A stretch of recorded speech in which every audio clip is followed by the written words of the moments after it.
Hello everyone. Well, I am back again in Minecraft universe, and this time I'm not just talking about protein synthesis and amino acids. I'll be talking about the different cycles that your body undergoes, specifically in the mitochondria.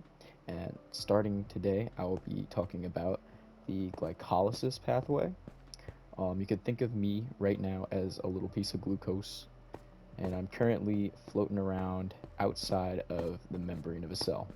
I need a transporter to get me in. So right here is going to be my little transport friend, and he's going to take me into the cellular membrane,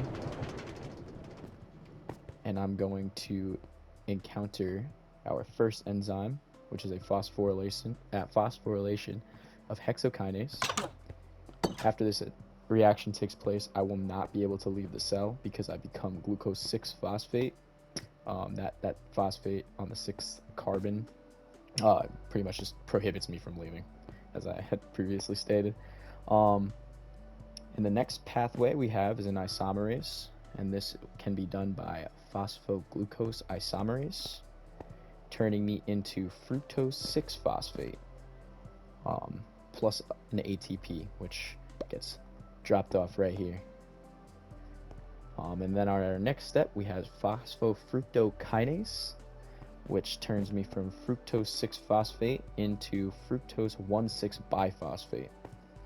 And now at this step, we encounter the enzyme aldolase, which can do one of two things, one of which can just cleave this into glyceraldehyde 3-phosphate at this trail, or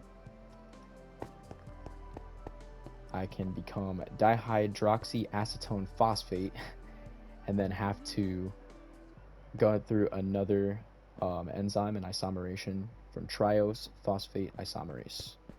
And at that point, I will become glyceraldehyde 3-phosphate at this very step.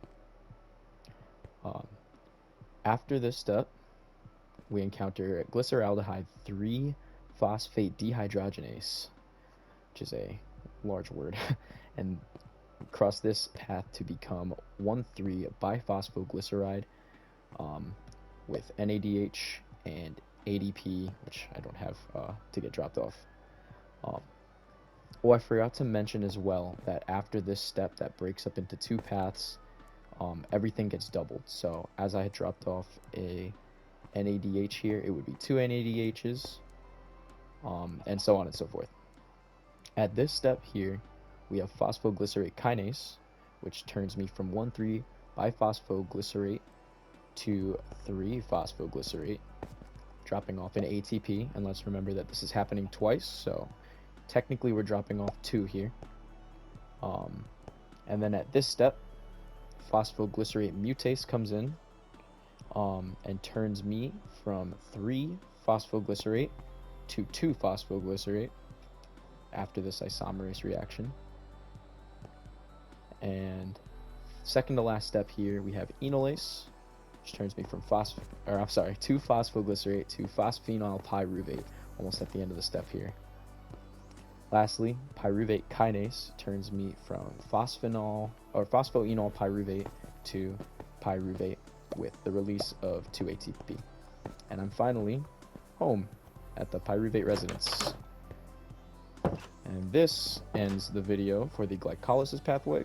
Stay tuned for the Krebs cycle.